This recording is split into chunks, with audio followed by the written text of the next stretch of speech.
So you do think about the height as an obstacle at times, but it's not, it's something that anybody who's living with this vehicle will figure out Yeah, but I that think part of it. bridges that are under 2.5 meters are not many by design.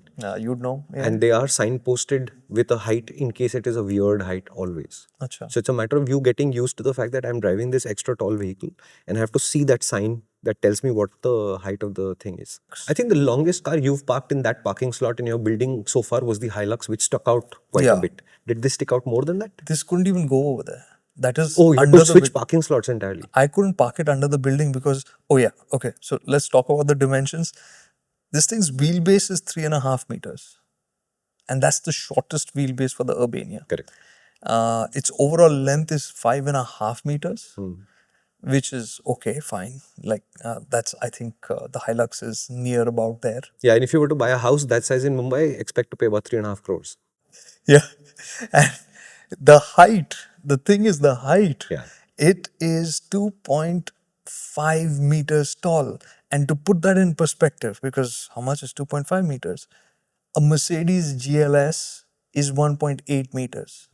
So when you're sitting in this car, you're looking down at the sunroof of the GLS. You're not looking at the car at all.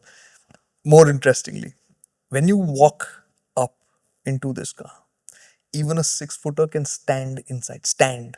Ooh, You don't have to bend down. It is that tall. So it couldn't go into the basement, the under the building parking, because it didn't have enough. There was not enough clearance for that at all. So it was parked outside, and that was the one thing that I had to keep in mind. I had to remind myself at times, like we'd gone to drive it on this slightly narrow, slightly windy road, and over there are trees growing over the road, right? Right. And there are branches coming out. So every now and then you'd hit one of those low-hanging branches, like just the leaves and stuff.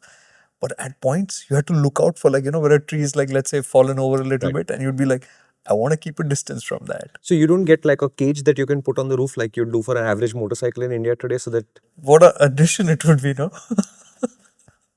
So the height is something that most of the days you will not think about. But even when I was thinking of driving it around Pune, right, I had to think that, will it go under the Kharki? At Kharki, there's the train tracks going over and you have to go under it. So will it manage to make it through that? Or should I just go around the other way so I don't have to figure out whether it can make it through or not? So you do think about the height as an obstacle at times, but it's not, it's something that anybody who's living with this vehicle will figure out.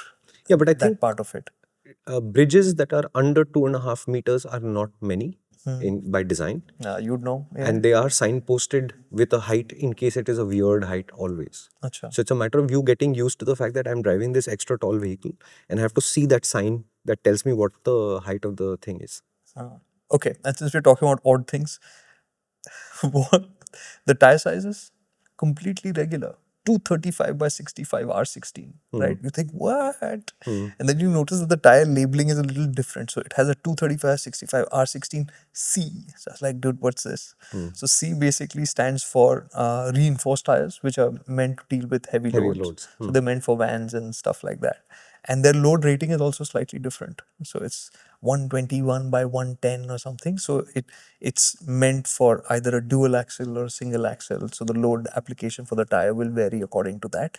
Speed rating is regular. It is R. So that was 170 kilometers an hour or something. You've just watched a 3 to 5 minute clip on the MotorInc Clips channel, which means either you are an exceptionally talented millennial or Gen Z, or you're a much older person. In either case, would you like a challenge? Our main channel has videos that are at least 5 to 8 times longer, and they make 5 to 8 times more sense, I promise. Would you like to check it out? Come to the MotorInc channel.